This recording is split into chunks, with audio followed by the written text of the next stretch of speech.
How's it going, everyone? Mask here, back with something a little different today. This is Eternal Sword M. It has just recently been released on iOS and Android, and Neocraft, the developers, were nice enough to reach out to me and ask if they could sponsor a video of their game on my channel. Now, opportunities like this don't come very often, and they mean the absolute world to content creators and really help us be able to give more time to doing things like this. So I really hope you enjoy this video. I'm checking the game out for the first time as well, and someone once told me you can never have too many games. So let's take a look. We'll start off by heading down to this is their website, but it's usually a great place to check out the characters available in the game, and you kind of get a little feel for some background. They usually give you something to work by. All about hype, you know. We have a swordsman. Swordsman believes in nothing but her blade. Wandering from future to the past, she masters in an unknown sword art which can surpass the time flow. So, looks like a classic melee class, swordsman. Here we have a warrior. As a heir of the lost clan, the warrior has been trained. The warrior has been trained the great sword since childhood. When the doom day is coming, he knows it is the time to cut off the destiny. I promise this isn't me reading horribly. There's definitely a little bit of translation here, which is totally fine. We see that in a lot of games. You spend more time focusing on the stuff that really matters, see? Next up, we have Miko. Elementals will obey my command. Growing up in a traditional Omyojo family, I'm definitely butchering that. Haru mastered her skills in controlling elementals, including thunder, ice, and fire. She seems to have a fan as a weapon. Next up, swordsman again. Okay, so I have a look at 3 different characters here, and that seems to be the end of my character introduction. Let's just jump straight into game. I kind of wanted to just get like a little bit of a preview of things that I could expect to see on their site. Gameplay, and it was a nice start here as well. But if we pop into game, this is our loading screen here. I'm prepared to enter EST 20 server-wise, and I haven't even clicked this button yet. So this is happening for the first time. Let's check it out. Connecting to server. Obviously, we're going to be creating an account and having a better look at the actual character creation as well. They're just going to hit you with the characters right away. All right, this is pretty flashy. Swordsman. That was a crazy introduction. Attack type melee physical. They give you sort of a difficulty level, which I can appreciate. Attack disable is CC. Support AoE mobility and survival. So it's attack AoE mobility based. Cold Blade, Ghost Slayer, and Rapid Thrust. And there's your swordsman. Unlock dual class battle at level 1 of Reincarnation 1. Sounds like stuff gets a little complicated. Gotta like that as well. My personal favorite, in pretty much every game I play, the Mage, coming up next. Beautiful introduction. Fully attack-based, but you're looking at attack, AoE, and disable for CC. With a little bit of survival mobility is expected. More of an attack, CC, and AoE-based character. So you wouldn't expect it to be the most the most successful single target lead, but obviously my observations here are without any experience at all. Difficulty 3 stars. Gunner. Not gonna lie, the animations are pretty slick. Hopefully these are a true representation of the end game. Whoa, Gunner! Literally full out attack, full out mobility, and some AoE, and it's like, you know what? Nothing else. I don't need anything else. If I can attack you, move away, and deal AoE damage, we're good. It's all good. 4-star difficulty rating. Hunter, Magic Gunner, and Sniper. We got Warrior coming up next here. Beautiful, beautiful animations. Full-fledged survival. That's what we knew we'd see. So this will be like a tank class. Obviously, I've yet to see if this game has dungeons and stuff that really will require you to have a tank. Love to see that kind of stuff in games.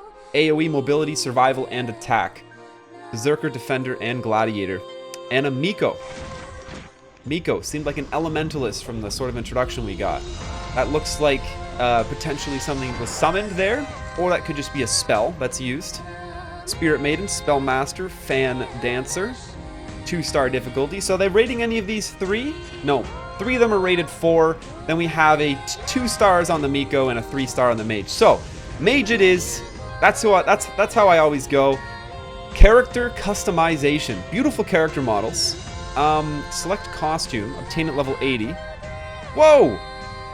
Be right back while I download this resource pack. Oh, I can click download while playing. Even better. I love games that let you do that. Let me spend some time creating my character while I'm stuck, unable to log into the game. So we can preview these costumes. Whew. Cool. I love the wings. The wings are a big throwback for me to a game I played when I was younger called Two Moons, or Decaron. It was renamed to Decaron when a new company took it over. And you got wings when you hit like level 100 or 115 or something. And you like the whole game you spend. The goal is to level up high enough to get those wings. Let's just go with the default costume. We can change the colors around a little bit. Ooh, the blues. I'm gonna go blue and purple here. I like it. Create. Level costume. Oh, just jumped in. Doesn't ask for a name or nothing. That's fine. The doomsday is approaching. The key to stop it lies inside your memory. Take a quick look at the actual character customization page of a few of these other classes. So here's the swordsman. Look at them in a few of the costumes. Fantastic. Nice clean cut animations. Characters look great. We've got a gunner here.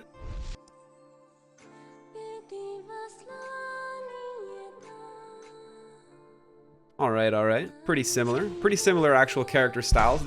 Your weapons and stuff that you wear throughout the game are going to make a huge difference. The gunner here. The tank, the warrior, of course, has a few armors that definitely scream warrior a little more than the gunner and the mage. And the Miko.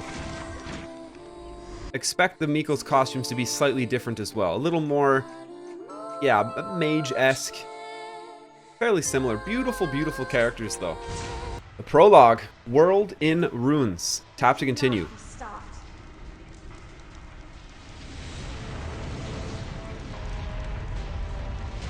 Nice cutscenes.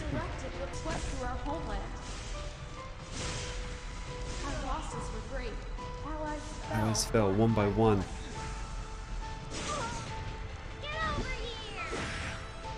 Get out! Escape! Do it! Uh-oh. Is that us being left behind? Oh no, that was us making it out. Alright, we're in business. Time revert. Alright, send us back in time before the catastrophe, and I guess we want to prevent it. Join their team and search for treasure. These look like system updates of things that other people are doing in game. Beautiful looking game so far. As expected, development graphics wise for a 2020 game.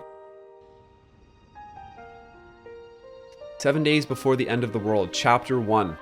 Your adventure through time like a shooting star, and have returned to 7 days before the end of the world.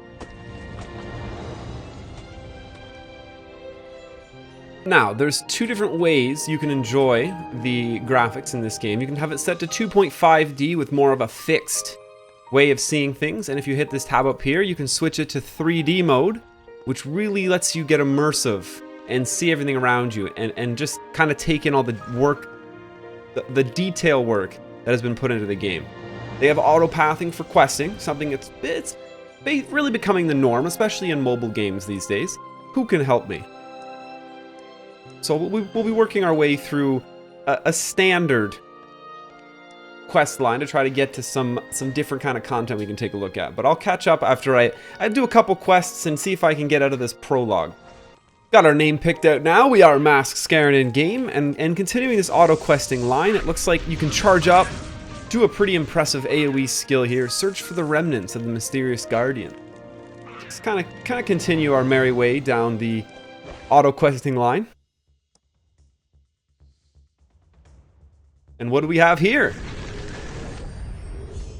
Looks like the boss battle fight of the prologue. Ruin Guardian. I have my one energy storm skill I can charge up. Looks like it's doing a good chunk of his HP. He's got one more bar left.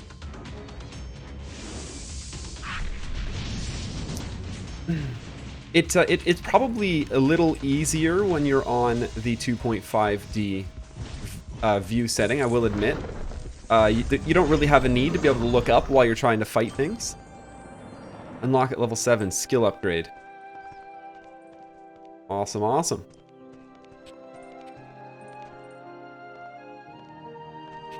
Lobiella. Oh, this is our actual chat system. Fantastic. I was a second away from trying to find the chat system and ask, how in the world do I re-enable 3D? Because I accidentally clicked the 2.5. This must be getting past the prologue here and loading into the real game. Liberty City. The city is built on top of a mountain. It's a holy place. Constructed Wowzers. by ancient gods. Hopefully, you can make a home here.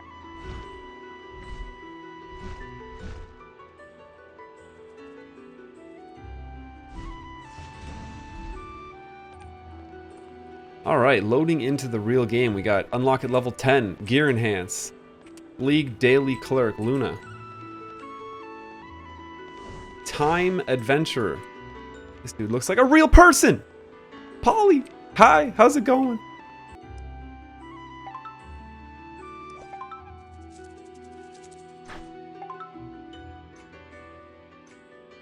Enhance that purple weapon. Go.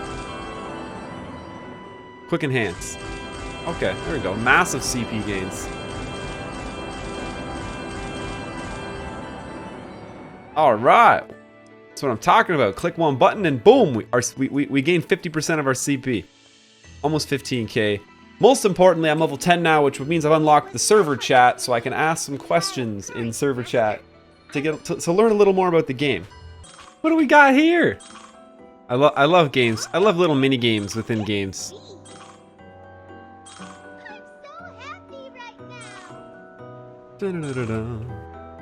Fair and square. Solo King Kyle. Yikes! King Kyle, take it easy, bro. We're new here. Healing absorb. Healing absorb. Healing absorb. You're quite talented. Let's make this more interesting. Chandler, go help Yes, Captain.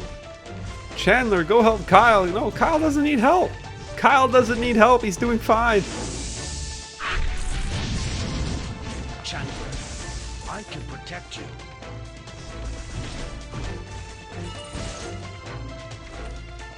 Oh, Chandler stuns. Chandler stuns. Oh, he actually does a lot of damage, but we're healing.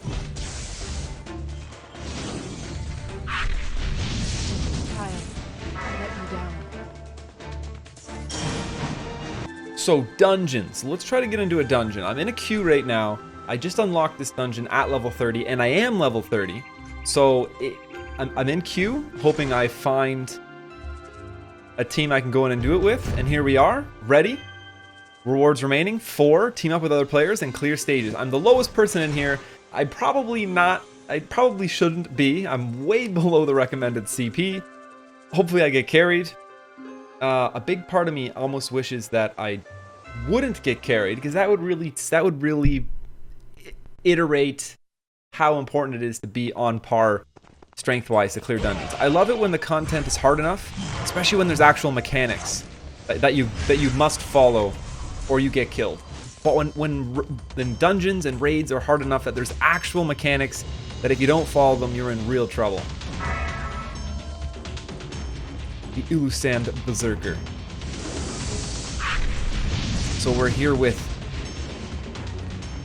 Mystica, Jose, Jonas Rocha, and Cody. Cody Bryan. Ruin Guardian. Danger. Danger.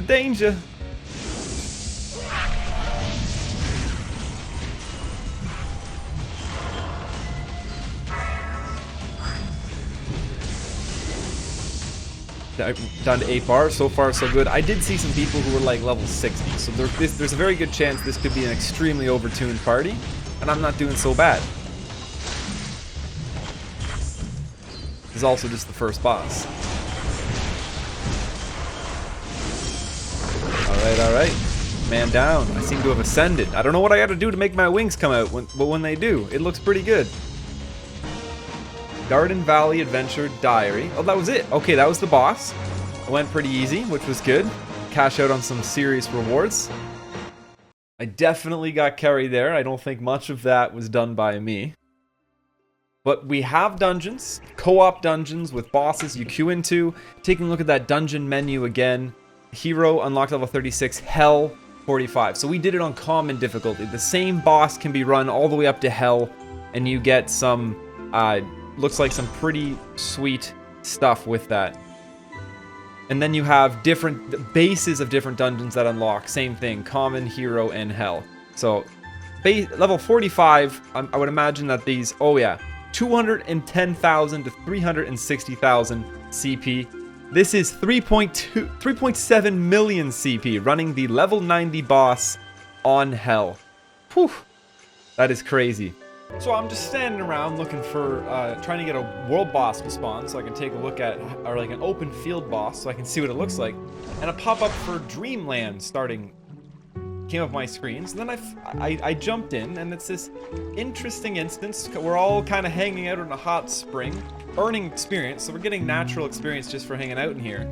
And then stuff keeps spawning that I need to run up to, and then open it up. I get some free loot. Of course, I'm not super familiar with all the items in this game to know how important they are, but there's a lot of really cool events that you do with a lot of other people. So the social aspect of this game is fairly significant. Spring Seed Up, Memory Inheritance, Guild Prey, Red Packet Donation, Invasion Defender, Guild Event.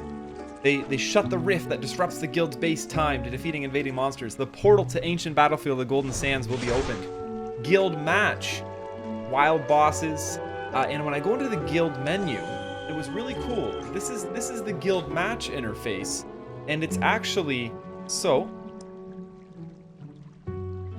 it's actually a MOBA. So you fight in this MMO, and this literally looks like a pretty much looks like a League of Legends. One lane though. So it's ARAM. Oh my gosh, my brain. Basically an ARAM league match in the middle of the game that you're doing with your guild, which would be super cool as well. So they've done a good job here really bringing that multiplayer MMO content to life. We've seen some dungeons now that you can party up with people in. Different instances like this, that'll make more sense once you play the game a little bit more. Hanging out in this hot spring. And guild events. We got Guild Prey. Guild members can get lots of experience by making a prayer near the guild crystal every night. Invasion Defender. Everyone working together to shut the time rift and activate the 3 trinkets and gain great rewards. And of course the guild match, which is basically a guild versus guild in a MOBA where the goal is to kill your enemy nexus. So really, really cool things. One thing I always say when I'm playing an MMORPG is the more interactive the game makes you be with other people, especially in a guild, the more reasons you have to keep playing it, because you make friends, you develop a community in your guild, and you're not just playing the game by yourself. I'm glad to see that they're really touching on a bunch of those things in this. Point Capture Battlefield. Expected wait 15 seconds. Hopefully that's true. We're already in for 10. Entering soon. Point Capture Field. And any kind of PvP. 3v3, 5v5. I love that.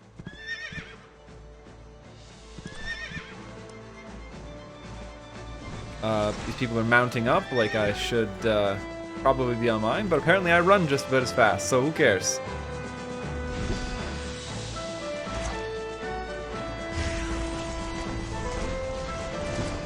(3v3). Good thing I'm a mage. Just do my best to keep my distance.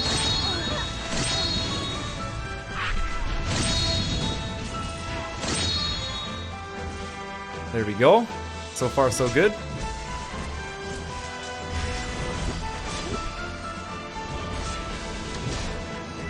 Back it up, back it up. Arav Rosa.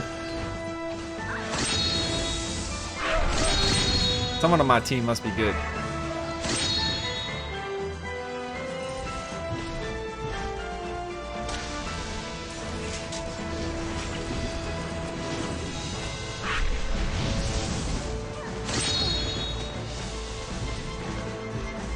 no, no, no, no, no, no. Get off me. He's figured it out. I can do damage from afar.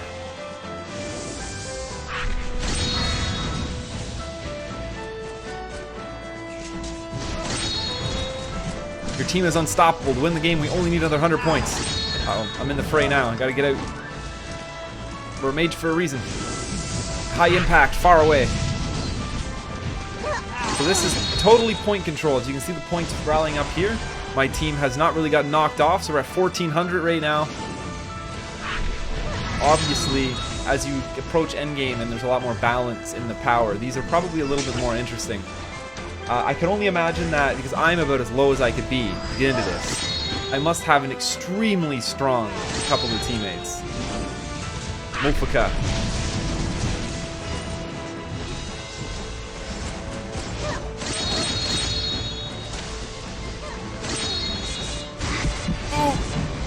We won it. We won it. I was definitely about to go down. Buddy had figured it out.